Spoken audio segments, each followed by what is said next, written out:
Soy Álvaro Vargas Llosa. Normalmente soy periodista, escritor y director del Centro para la Prosperidad Global en el Independent Institute de los Estados Unidos. Y paso muchísimas horas sentado frente a una computadora. Pero ahora, la cadena internacional National Geographic me ha pedido que me convierta en explorador. Y yo los invito a ustedes a que juntos exploremos la historia reciente de este fascinante continente, América Latina. Pequeños incidentes que tuvieron resultados gigantes, puntos de inflexión que cambiaron el curso de la historia, eventos menudos y no tan menudos que tuvieron consecuencias. Y aquí cambió el curso de la historia de América Latina. En esta habitación. En esta habitación.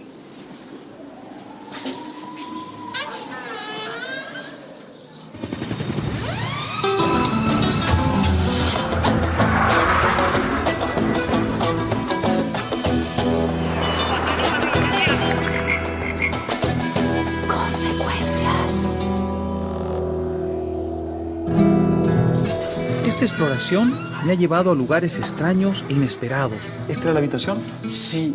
A chatarrerías perdidas, donde fueron revelados oscuros secretos. Yo te voy a contar realmente lo que pasó. A garajes de autobús en desuso, donde cientos de personas fueron torturadas. Del secuestro. A museos que casi nadie conoce en honor de un lunático que arruinó su país. Y a lugares magníficos, lejos de todo, que les sirvieron de inspiración.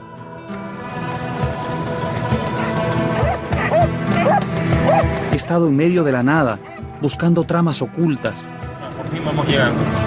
Y esa búsqueda me ha llevado al corazón de nuestras principales ciudades. Y esta Casa Rosada también me ha llevado a lugares más conocidos del continente, donde siempre se hizo la historia. Esta aventura, a través del espacio y el tiempo, no ha sido siempre fácil. Porque en esta exploración intento descubrir por qué el autoritarismo y la dictadura han jugado un papel tan horrible y funesto en la historia de nuestro continente.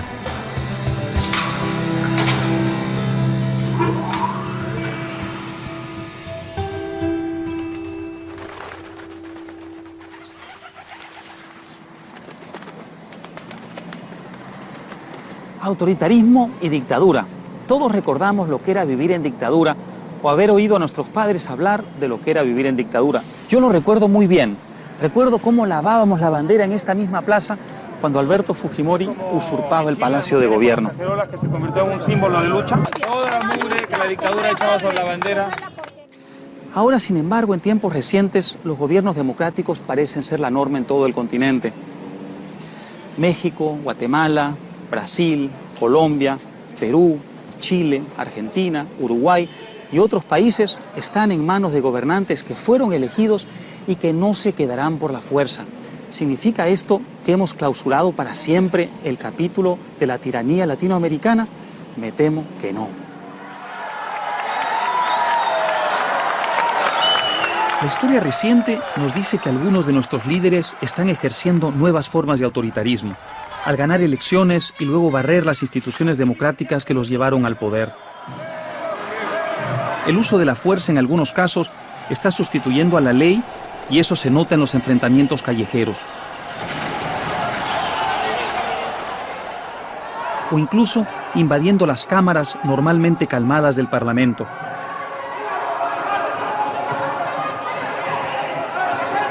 Esto fue lo que sucedió en Bolivia, cuando el presidente Morales intentó pasar por encima de su propio Congreso, elegido democráticamente.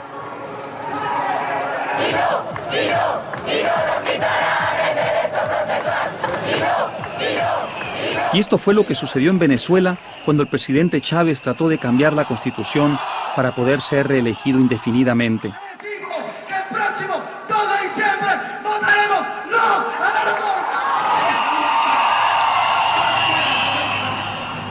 En abril de 2007, 15 congresistas ecuatorianos se refugiaron en la vecina Colombia cuando Rafael Correa ganó el referéndum para modificar la Constitución y de paso disolver el Congreso. Porque lastimosamente el Congreso nos ha demostrado que es imposible que esté a la altura del momento histórico que está viviendo la PAC.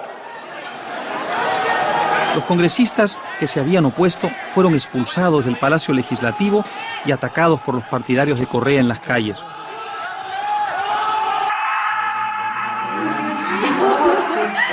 Con imágenes como estas copando las pantallas de nuestros televisores con alarmante regularidad,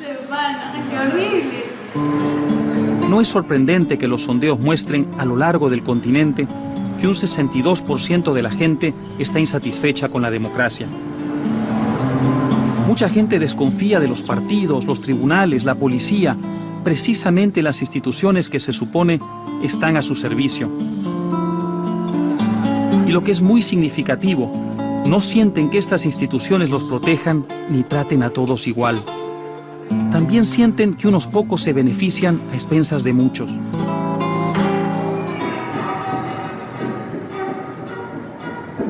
¿Cómo llegamos hasta aquí? ¿Por qué vuelve a asomar el autoritarismo por América Latina? La discriminación institucional abrió las puertas a líderes autoritarios y dictadores en el pasado. Esto ocurre desde hace cientos de años y podría estar ocurriendo de nuevo, aunque de forma más sutil. La historia autoritaria de mi país, aquí en el Perú, lo demuestra.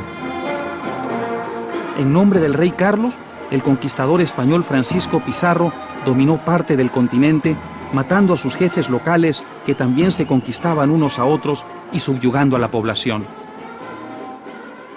Pero el autoritarismo no es necesariamente un invento peruano. Para encontrar algunas de las primeras dictaduras epónimas de la región, tenemos que viajar al otro lado de los Andes y detenernos, por ejemplo, en Paraguay. Su historia nos resultará a todos incómodamente familiar.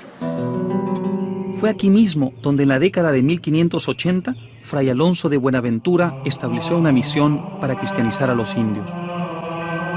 El templo de Yaguarón es un lugar que visitaba con frecuencia a fines del 18 un joven estudiante de teología, José Gaspar Rodríguez de Francia y Velasco.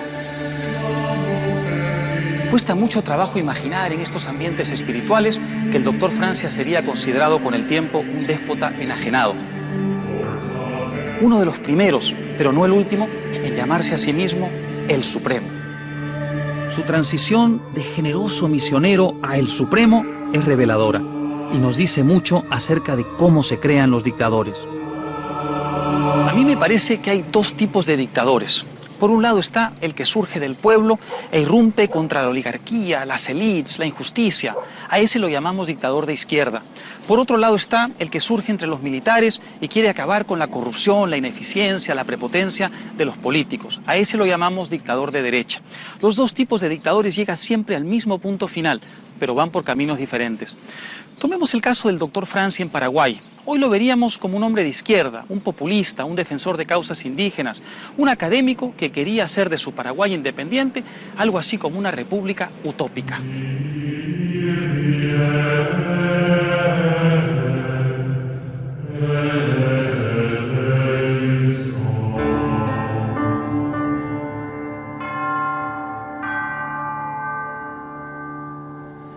Cuando llegó al poder, primero como cónsul y luego como el Supremo, optó por la autarquía, rechazando toda influencia extranjera. Años después, abolió la educación superior, el servicio postal, los periódicos y hasta la Iglesia Católica, lo que le valió ser excomulgado por el Vaticano. Poco después montó una policía secreta, ordenó matar a todos los perros del país y exigió a los paraguayos que se lo encontraran por la calle llevarse una mano al ala del sombrero. Y si usted no tenía un sombrero, igual tenía que tener un ala de sombrero. Murió en 1840 y la opinión general es que le faltaba un tornillo. El poder absoluto lo había corrompido absolutamente. Poco a poco nos vamos sacudiendo las sombras de las dictaduras que han plagado nuestra historia en los últimos 200 años. Atrás quedaron las alas de sombrero, los perros muertos y los lunáticos. ¿Estamos seguros de que quedaron atrás? En 1926, al otro lado de América Latina, un niño muy particular nació en Cuba. Se trataba de Fidel Castro y su historia tiene muchas semejanzas con las del doctor Francia. Como el doctor Francia, Castro fue un estudiante aventajado y como él, se crió bajo régimen católico. Como estudiante de Derecho en la Universidad de La Habana, pronto se involucró en la política y en la violencia de pandillas. Algunos de los mismos factores que precipitaron la llegada de gobiernos autoritarios a América Latina a lo largo del siglo XX le permitieron a Fidel Castro convertirse en un líder con popularidad. Entre esos factores estuvo el disgusto de la gente con los políticos, los militares y los jueces que parecían gobernar el país en beneficio propio a pesar de una economía bastante sólida. En 1953, Fidel Castro y su hermano Raúl encabezaron a un grupo de 134 rebeldes que atacaron el segundo cuartel militar de Cuba, en Moncada. Fue un fiasco. Murieron 68 asaltantes y los Castro cayeron presos.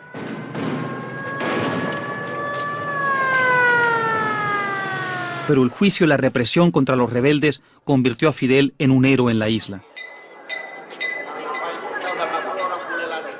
Tras su liberación en 1955, los Castro se reorganizaron en México, donde se les sumaron el Che Guevara y otros aprendices de guerrillero. Su segundo ataque, esta vez en la playa Las Coloradas en 1956, no fue mucho mejor que el primero. Los sobrevivientes, liderados por Fidel, se internaron en las montañas. En los siguientes 3 años, su revolución avanzó en el frente político y militar, haciéndose sentir en La Habana. La revolución de Fidel Castro triunfó al despuntar 1959, cuando el dictador Fulgencio Batista huyó de La Habana a las 3 de la madrugada. Esa misma noche, el Che Guevara, el legendario Che Guevara, se tomó La Cabaña, la antigua fortaleza convertida en prisión en las afueras de La Habana, y empezó a fusilar a los adversarios batistianos. Había empezado el régimen de Castro.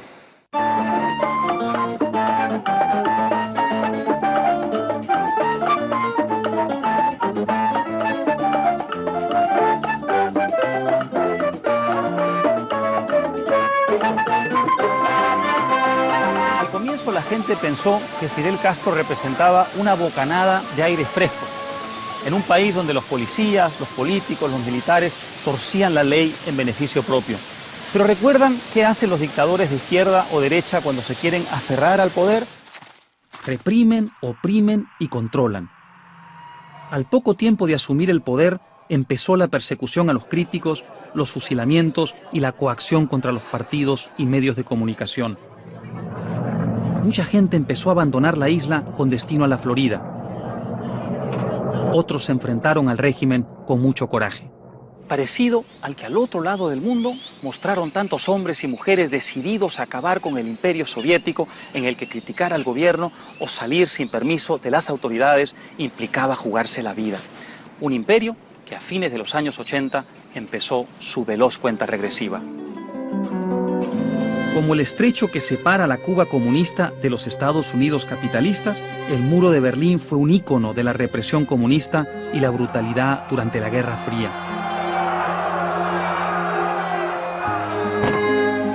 Y luego, una noche de noviembre de 1989, la pesadilla llegó a un fin inesperado y abrupto.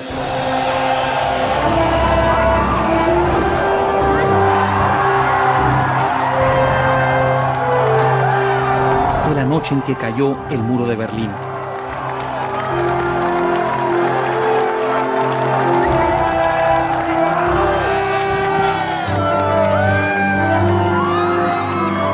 Fría aparentemente se había terminado.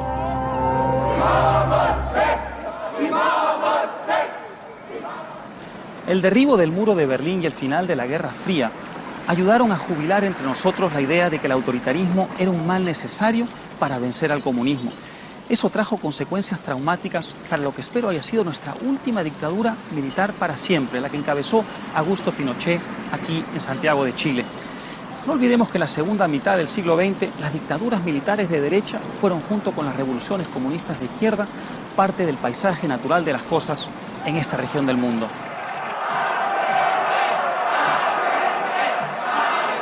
En 1970, Salvador Allende fue elegido presidente de Chile a la cabeza de la coalición socialista Unidad Popular. Muchos chilenos pensaban que las ideas revolucionarias de Allende conducían al caos y la anarquía. Solo acribillándome a balazos podrán impedirme voluntad que hacer cumplir el programa del pueblo. La inflación, la violencia y la presión de sectores radicales enemistaron a Allende con una parte de la población.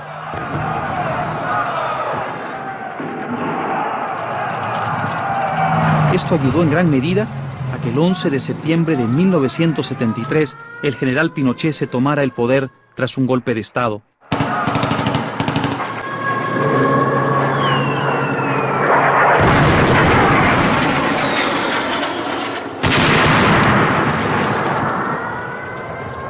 Este golpe fue en cierta forma la versión de derecha del golpe marxista de Castro en Cuba en 1959. Yo fijé un último plazo y ese plazo al vencer se inició el bombardeo y la acción de combate como ustedes la deben haber visto. Esta será seguramente la última oportunidad en que me pueda dirigir a ustedes. Ante estos hechos, colocado en un tránsito histórico, pagaré con mi vida la lealtad del pueblo. La historia es nuestra y la hacen los pueblos. Poco después de dar su discurso por radio, Allende tomó su rifle de asalto AK-47, regalo de su amigo Fidel Castro, y se suicidó. Otra vez más en nuestra historia, mucha gente prefirió una solución autoritaria antes que democrática, sin medir las consecuencias de esta aceptación. La reconstrucción de Chile ha comenzado. La estrella de Chile volverá a brillar. Junta Militar de Gobierno. Allende quería una revolución, no quería hacer reforma. Y creo que en Chile, para el golpe militar, la mayoría de los chilenos sí creía que era bueno que los militares intervinieran y pusieran fin al gobierno de Allende. Es distinto, no obstante, lo que ocurrió después. Creo que hay una diferencia entre hacer un golpe y tener 17 años del régimen militar que tuvo Chile. Para los chilenos el problema no era el comunismo, no era Cuba, no era la revolución, sino más bien que había inflación, que había desempleo, que había desabastecimiento. Pinochet logró combinar ambas cosas, lo positivo, las reformas económicas, con lo negativo que le permitió mantenerse en el poder, y eso lo convirtió en el dictador que se convirtió, en cierto modo, en símbolo de las dictaduras en América Latina. Los chilenos se resignaron a un nuevo estilo de vida y una nueva manera de ser gobernados. El Estado estaba siempre vigilando, esperando caerle encima a cualquier persona que no se portara bien. Las actividades de la policía secreta de la derecha eran, vaya ironía, parecidas a las tácticas de la izquierda comunista de la KGB en la Unión Soviética. Y estas actividades no se detenían en las fronteras del país. En las décadas de 1970 y 1980, los gobiernos militares de Sudamérica realizaron un esfuerzo sin precedentes para coordinar sus actividades represivas en toda la región. Lo bautizaron con un nombre imponente y simbólico: Operación Cóndor. La Operación Cóndor fue inicialmente una colaboración secreta entre 5 dictaduras militares de América Latina: Argentina, Chile, Uruguay, Paraguay y Bolivia. Fue diseñada como un sistema de intercambio de información sobre conocidos simpatizantes comunistas en todo el continente. Pero pronto se convirtió en una agencia internacional del terror que encarcelaba, torturaba o asesinaba a cualquier persona que aparecía subversiva o peligrosa. El impacto de la Operación Cóndor se hizo sentir incluso en Estados Unidos, como lo muestra el asesinato del ex canciller chileno Orlando Letelier en Washington en 1976. Tras el golpe de Pinochet, fue encarcelado, torturado y enviado al exilio. Desde Washington se volvió un dolor de cabeza para los militares hasta que el jefe de la policía secreta lo mandó matar.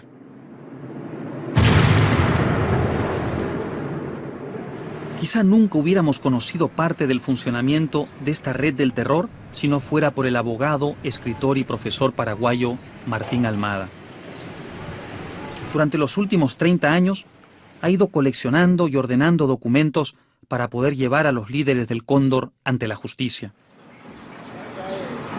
Martín aceptó reconstruir su búsqueda conmigo De modo que arrancamos nuestra aventura en un lugar en medio de la nada, donde su tremebunda historia empezó. Después cuando llegue a la esquina, doble a la derecha. Nuestro destino era una antigua estación de policía en un suburbio a las afueras de Asunción llamado Lambaré. Esto era un lugar árido. ¿Todo esto? Sí, todo esto era pura piedra. Por fin vamos llegando. Estamos cerca, muy cerca. Bueno, A lo mejor está por ahí, fíjate, detrás de esos árboles. si detrás de estos árboles. Por ahí. Sí. Martín no había regresado desde hacía 15 años y estaba sorprendido con lo que encontramos. La estación de policía había sido tomada por la dirección de automóviles y parecía una chatarrería. Esto era un lugar silencioso porque nosotros éramos torturados en la capital. Pero Martín estaba seguro de que habíamos venido al sitio correcto. Gracias. Bueno, esto era un lugar inhóspito, desolado, aislado, silencioso, un lugar ideal para torturar, matar y desaparecer. Había una comisaría aquí enfrente, normal, ¿verdad? Aquí era carpintería, se distribuía carne, se arreglaban los muebles de la policía. Pero O sea, totalmente disimulado. Totalmente disimulado. Y en el medio estaba el nido del cóndor. En los años 70, Martín Almada era un abogado exitoso y políticamente activo que pronto llamó la atención de las autoridades. Como resultado de la tesis doctoral que él escribió acerca del sistema educativo de Paraguay, Almada fue arrestado en 1974 como terrorista intelectual y fue torturado durante 3 años y medio por los oficiales Cóndor en Asunción. Durante su encarcelamiento, su esposa murió en circunstancias sospechosas, añadiendo a sus padecimientos. Cuando lo soltaron en 1977, partió al exilio, pero juró averiguar cómo murió su esposa y sacar a la luz la Operación Cóndor de la que había oído hablar estando preso. Bueno, aquí había una planta, un árbol, ¿verdad? Aquí había un árbol y bajo este árbol estaban pasaportes y cédula de identidad. Que habían escondido debajo del árbol. Bajo el árbol, ¿verdad? Toneladas. ¿Para qué? ¿Para borrar las huellas? Para borrar las huellas. Y ahí arriba Sí. estaban toneladas de documentos. Martín, o sea que el tesoro estaba, digamos, dentro de ese edificio. Sí, el tesoro estaba aquí, o sea, la prueba del terrorismo de Estado en América Latina. Muéstrame exactamente dónde estaba. ¿Cómo no? Con mucho gusto. Aquí el plano indicaba había que subir por acá. Entonces subimos por acá con el juez, un joven juez de 28 años. Entonces fue un juez valiente porque al entrar se opuso el comandante de la policía acá. Ah, ¿no quiso que entrara el juez? No. Y él le dijo, yo soy la ley y en nombre de la Constitución Nacional le ordeno a usted. El juez le dijo eso al jefe de policía. Al jefe de policía, sí. Así pudimos llegar hasta este lugar, sí. Y aquí cambió el curso de la historia de América Latina. En esta habitación. En esta habitación.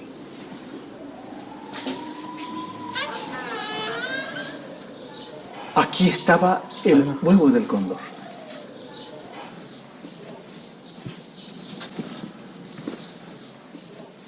¿Cuál fue tu impresión cuando entraste a esta habitación? Yo lloré de alegría. Para mí fue un triunfo, porque durante 15 años investigué el cóndor. Y decía la policía y el ejército que yo estaba loco, que era un invento mío. Era un invento que yo estaba loco. Y yo no estaba loco. Y esta era la prueba de tu cordura, digamos. Esta es la prueba de mi cordura, de nuestra constancia. ¿Y qué había acá en esa habitación? ¿Qué es lo primero que viste cuando entraste? Bueno, aquí había, esto es un salón grande, era un salón grande, ahora convertido en dormitorio. Aquí estaban toneladas de documentos, 2-3 toneladas de documentos y el acta de nacimiento del cóndor. ¿Y esa acta fundacional del cóndor, qué decía? Bueno, era un documento en donde Pinochet y Contreras invita a los gobiernos de Argentina, Brasil, Chile, Uruguay y Paraguay para una reunión secreta en Santiago de Chile, noviembre y diciembre, para formalizar un pacto criminal para salvar supuestamente la civilización occidental y cristiana de las guerras del comunismo. Noviembre, diciembre del 75, ¿no? 75. Los archivos del terror que Martín Almada descubrió revelaron los métodos de la Operación Cóndor, que incluían el secuestro, la tortura y el asesinato. En aquella época era costumbre del régimen primero arrancar las uñas, segundo arrancar la oreja, tercero la lengua y iba cercenando el cuerpo. Y los primeros 10 días llamaba a mi esposa y le hacían escuchar mis llantos, mis alaridos. Y en el 9º día le mandan mi ropa ensangrentada con una aguja de zapatero. La prueba yo estaba sin uña. Y en el 10º día la llaman a las 12 de la noche y le dicen: el educador subversivo falleció, venga a llevar su cadáver. Y le dio un infarto, ella murió de dolor. Por la impresión de la noticia de que tú estabas muerto. Así es, murió de dolor. Ella murió como consecuencia de la tortura psicológica que la sometió durante 10 días. La documentación permitió conocer cómo había funcionado la red internacional de los gobiernos represivos sudamericanos. La búsqueda paciente de Martín lo había llevado al mismísimo nido del cóndor. Los cerebros de la Operación Cóndor establecieron un campo de entrenamiento clandestino en Buenos Aires. En 1976 Brasil se sumó al grupo y poco después lo hicieron Perú y Ecuador, con lo cual pasó a 8 el número total de países participantes en la Operación Cóndor. Nunca sabremos cuántas víctimas costó esta red internacional de espionaje y terror, pero sí sabemos que decenas de personas fueron asesinadas, muchas más torturadas y miles fueron víctimas de espionaje. Aunque la Operación Cóndor fue algo así como una internacional del terror, no olvidemos que para el grueso de las víctimas la gran represión ocurrió en casa y bajo sus propios gobiernos, y en un país en particular, Argentina, eso tomó un rostro especialmente espeluznante. Desde 1976 hasta 1983, el terrorismo de Estado argentino tuvo su base principal aquí en la Escuela de Mecánica de la Armada, conocida como ESMA, en el centro de Buenos Aires. Miles de disidentes fueron torturados y asesinados en este y otros centros de tortura durante lo que ha sido descrito como la Guerra Sucia. Aunque ESMA es el más conocido centro de detención ilegal de aquella época, solo era la punta del iceberg. Por toda la región, cientos de centros de detención fueron creados para neutralizar a los activistas políticos que militaron contra la dictadura argentina. Este depósito de buses abandonado, localizado a pocos kilómetros de ESMA, en el corazón de Buenos Aires, fue uno de ellos, y aún hoy nos recuerda las horrendas consecuencias de la dictadura. A fines de los años 70, por esa misma puerta ingresaban de tanto en tanto camiones cargados de prisioneros políticos que iban hacia un destino desconocido. Estamos en el Olimpo, uno de los peores centros de detención y tortura clandestinos bajo la dictadura militar argentina. Y fue precisamente aquí donde una noche de 1978, una hermosa muchacha de 23 años que tenía un niño de pocos meses fue traída para ser torturada. Los primeros días para todos era terrible porque era sistemática la tortura. Los que estábamos en la celda escuchábamos los gritos y bueno. Lo cual era una tortura psicológica además, ¿no? Totalmente. Yo creo que es una de las cosas más desgarradoras de estar en un sitio así, que bueno, por suerte no es común estar en un sitio así. Escuchar los gritos de la gente siendo torturada. Porque ese grito no se escucha, ¿cómo te puedo explicar? Es tan desgarrador, era terrible, claro, porque realmente fue así. Saber que me estaba torturando era un ser humano. Claro. Eso no se puede explicar con palabras. Es vergonzante, pero no solamente para mí. ¿Cómo puede llegar el ser humano a esa situación y seguir siendo ser humano?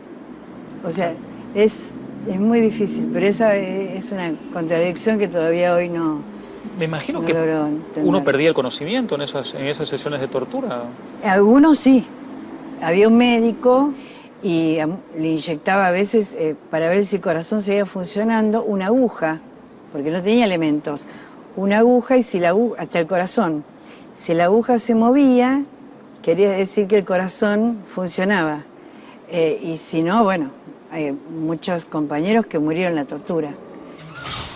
Aún hoy las celdas de tortura parecen hacerse eco de los terribles ruidos de aquella época. He estado en pocos lugares tan perturbadores como este viejo depósito de buses vacío.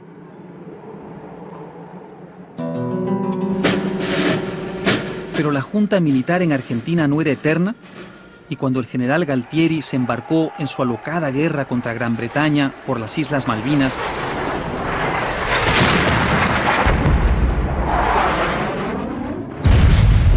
su derrota llegó al final de la dictadura que presidía.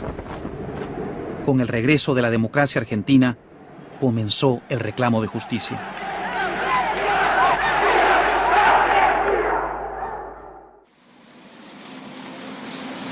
El retorno de la democracia en América Latina en los años 80 nos permitió empezar a afrontar nuestro doloroso pasado y sanar algunas de nuestras heridas. Ojalá que Argentina sea capaz de preservar en el futuro su democracia como no lo pudo hacer en el pasado. Es una vieja historia que ustedes conocen bien. Como las instituciones de la democracia no eran creíbles para mucha gente, los caudillos que ofrecían traer el paraíso a la tierra las barrieron con gran facilidad. El 20 de septiembre de 1984, en una Argentina libre y democrática, la Comisión Nacional de los Desaparecidos hizo público su informe. Que al fallar en definitiva se los condene a las siguientes penas. En él se decía que entre 1976 y 1983, 9.000 personas desaparecieron en la Argentina. Y hay organizaciones que hablan incluso de una cifra mucho peor. Jorge Rafael Videla, reclusión perpetua más la accesoria del artículo 52 del Código Penal. Reclusión perpetua, Orlando Ramón Agó, 15 años de prisión. Algunos de los líderes militares de la nación fueron encontrados culpables por crímenes contra la humanidad y condenados a prisión perpetua sin beneficio de excarcelación. Quiero utilizar una frase que no me pertenece, porque pertenece ya a todo el pueblo argentino. Este informe tenía un nombre poderoso y evocativo. Señores jueces, nunca más. Silencio en la sala. Silencio. Se dispone personal policial desaloje la sala. Desaloje la sala, personal policial. Pero ese no es el final de la historia. Todavía falta mucho. Las 9.000 personas o más que desaparecieron fueron padres, madres, hermanos, hermanas, hijos o hijas de alguien. Aquí en el centro de Buenos Aires surgieron varias organizaciones para buscar a los parientes desaparecidos. Y una de las más conocidas es Abuelas de la Plaza de Mayo.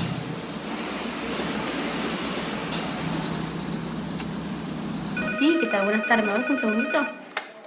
Hola. Vengo a la casa de las abuelas de Plaza de Mayo, por favor. Sí, adelante. Gracias.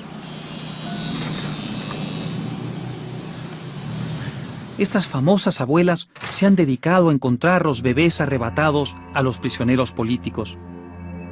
Muchos de los prisioneros murieron en la cárcel o fueron asesinados y los bebés fueron adoptados por familias militares. Las abuelas se enteran de que... Buscarita Roa es una de las abuelas. Un militar. Su hijo discapacitado, José, fue secuestrado por las autoridades en 1978 junto con su esposa Trudy y su bebé de 8 meses, Claudia. Buscarita describe cómo la joven familia fue llevada a esos centros de detención que ya conocía. Después supimos que estaba en el Olimpo. Es un centro clandestino. Igual yo me enteré después que la silla de rueda de mi hijo la vieron en la Escuela Mecánica de la Armada. Que también ahí está la duda que cuando verdaderamente se deshicieron de esta parejita, los llevaron a la Escuela Mecánica de la Armada y de ahí los han hecho desaparecer. José, Trudy y la pequeña Claudia quizás hubieran sido olvidados para siempre si no fuera por el hecho de que la silla de rueda de José fue vista por un testigo en la ESMA. Ahora parece evidente que tanto José como Trudy fueron víctimas de los terribles viajes sobre el mar conocidos como vuelos de la muerte. Así que yo también ahí pienso de que seguramente que a mi hijo me los tiraron al mar. ¿Usted cree que es lo más O probable? al Río de la Plata, es lo más probable. ¿Qué es lo que pasó con muchos muchachos que habían sido secuestrados y que también fueron destinados a la escuela mecánica? A la escuela mecánica. Los vuelos, los llamados vuelos de la muerte. Cientos de prisioneros desaparecieron de esa manera. Obviamente, sus restos rara vez son encontrados. La pequeña Claudia fue adoptada por un oficial del ejército sin saber que su abuela Buscarita estaba haciendo todo lo posible para encontrarla. Ellos esto lo han hecho más que nada por el hecho de que sacaron la chiquita.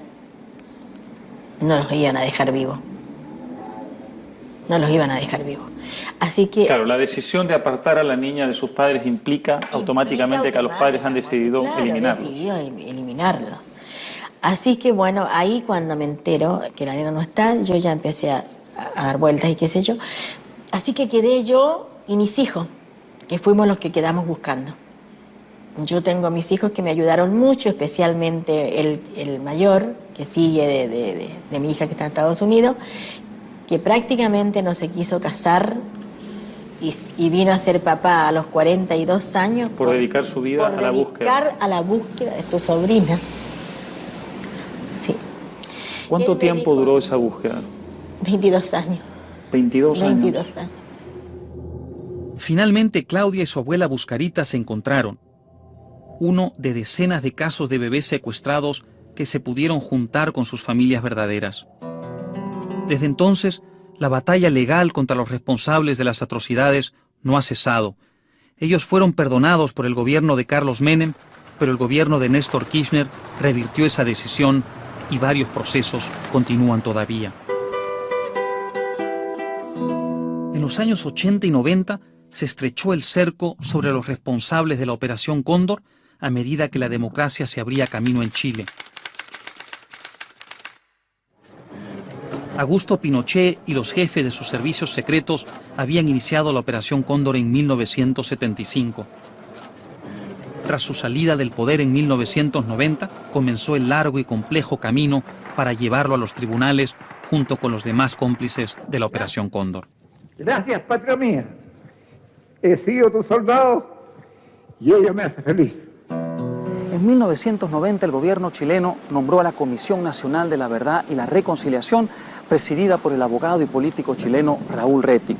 En 1996, en Madrid, España, Joan Garcés, un ex colaborador de Allende de origen español, inició muy discretamente acciones legales contra Pinochet por abuso a los derechos humanos. Ese importante proceso desembocó en la captura de Pinochet en Londres, donde viajó por motivos de salud en 1998, y 2 años después, la Cámara de los Lores británica extraditó a Pinochet a su país para que fuera juzgado por tribunales chilenos. ¡Pinochet, CNI, asesino del país! Docenas de acusaciones siguieron al regreso de Pinochet al país. Muchos chilenos que habían cerrado el ojo a las violaciones de los derechos humanos en la década de los 70 y 80 finalmente aceptaron la dura realidad.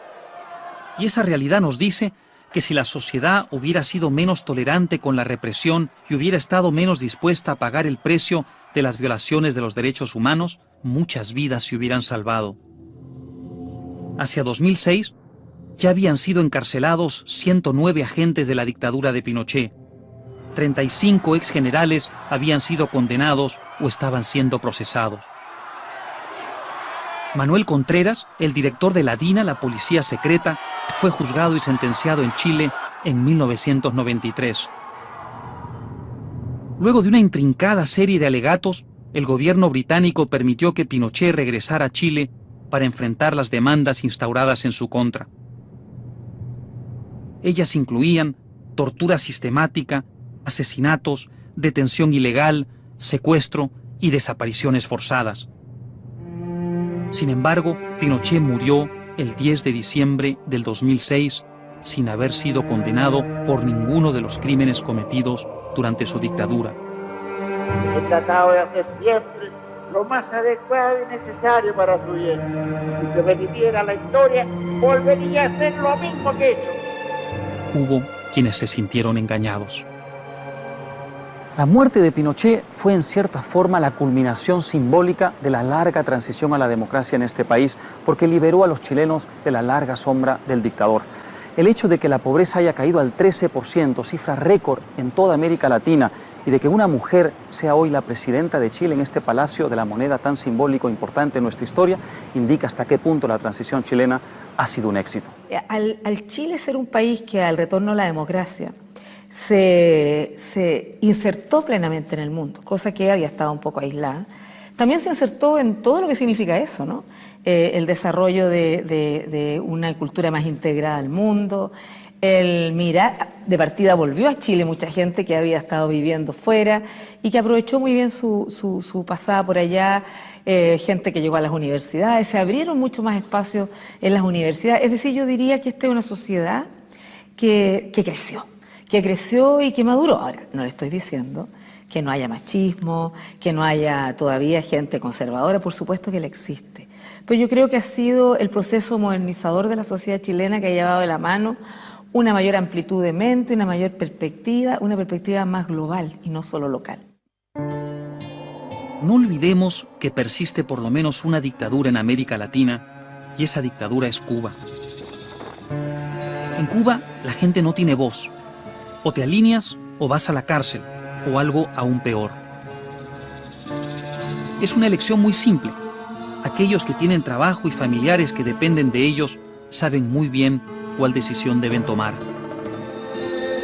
Pero hay muchas familias que han perdido a sus seres queridos porque se negaron a aceptar eso o quisieron escapar del régimen. Familias que viven en el dolor por su experiencia bajo el autoritarismo cubano. Uno de los casos más sonados de violación de los derechos humanos en Cuba es el del 13 de marzo, un remolcador de propiedad estatal que en 1994 fue hundido por 4 embarcaciones del gobierno cubano cuando 68 cubanos querían escapar de la isla. 37 murieron ahogados, incluyendo muchos niños, y hasta hoy el gobierno de La Habana no permite una investigación internacional. Iván Prieto, uno de los sobrevivientes, perdió a su padre y a varios familiares más, pero vivió para contarlo. En el camarote que estaba debajo se escuchaban los gritos de los niños, sobre todo cuando empezó a coger agua. Cuando un día saquen el barco, todos ellos van a estar ahí porque no hubo forma de poder sacarlo. Porque los mismos golpes trancaron la escotilla. Se oían los gritos de los niños, es lo más desesperante. El patrón trató de abrir la escotilla junto con Gustavo, no se pudo abrir. Estaba trancada y eso se hundió en cuestiones de no llegó un minuto. Enseguida sí se fue completo. La gente gritaba, bueno, muchas personas se hundieron, no pudieron salir, no tuvieron oportunidad. Incontables cubanos lo padecen también. En 2007, el Archivo Cuba, que ha documentado las muertes de inocentes bajo los hermanos Castro, reveló al mundo que hay hasta ahora 8.190 casos de personas ejecutadas, desaparecidas o muertas en prisión desde 1959. Por eso, precisamente, al interior de la isla, un grupo de mujeres admirables, conocidas como las Damas de Blanco por la vestimenta que usan, hace campaña mañana, tarde y noche por la liberación de los presos políticos en Cuba. Son las madres, esposas y hermanas de varios de los 75 periodistas independientes de Cuba encarcelados el 18 de marzo de 2003 por criticar al gobierno. Ellas han jurado no cesar su campaña hasta que todos los presos políticos sean liberados. Sus métodos son pacíficos. Se reúnen en una iglesia, marchan por la calle, pero de tanto en tanto son atacadas por partidarios del régimen. En febrero de 2008, Fidel Castro renunció definitivamente al poder, confirmando el traspaso del mando a su hermano Raúl. Raúl Castro ha hecho pequeñas reformas económicas, pero ha mantenido un férreo control político. Mientras tanto, hay muchas conjeturas sobre el futuro de la isla. ¿Tiene la última dictadura la vieja usanza de nuestra región, Cuba, los días contados? Si la mayoría del pueblo no está con la revolución, la revolución puede perder el poder. Es un país hermoso y potencialmente rico, y los cubanos tienen el derecho de disfrutarlo y prosperar en él. Sin un caudillo ideológico y vertical, ¿quién sabe a dónde podría llegar este país? ¡Alerta! ¡Alerta que camina! ¡La espada de Bolívar por América Latina! Pero también en otros países hay otra vez tendencias caudillistas. El líder ecuatoriano se comporta sospechosamente. El Congreso tendrá que disolverse, entrar en receso, como quiera llamarlo, pero durante la función de la Asamblea, el Congreso no funcionará. A la toma del poder para 500 años. En Bolivia, el presidente impone la causa indigenista y el poder centralizado. Sobre todo con la discriminación, opresión, donde hemos sido sometidos como aymaras, quechos, guaraníes. Y en Venezuela, el mandatario tiene su propio programa de televisión donde cada domingo por la mañana acusa a los líderes mundiales de ser asnos del imperio, mientras encarcela opositores, cierra medios de comunicación, exilia disidentes y tal vez cosas peores. No hace falta mirar muy lejos en la historia para ver a dónde lleva todo esto. Lo mismo a la derecha que a la izquierda del espectro político. Me gustaría pensar que hemos aprendido que no hay dictaduras buenas y dictaduras malas. Todas hacen lo mismo. Todas son, como dicen en mi país, la misma chola con diferente calzón. Determinar si un gobierno es o no una dictadura no requiere saber ciencia atómica. Si el gobernante exige que lo llamemos el Supremo, si ordena a todo el mundo llevar un ala de sombrero en la mano, como hizo el doctor Francia aquí en Paraguay, o ordena matar a los perros, evidentemente estamos en aprietos. Pero ya fuera de broma, si un gobernante impide que lo reemplacemos por la vía electoral, censura a la prensa, persigue a sus adversarios políticos, prohíbe los partidos, las asociaciones civiles, evidentemente estamos ante una dictadura. Y la única respuesta posible, en palabras del informe de la represión argentina, es nunca más.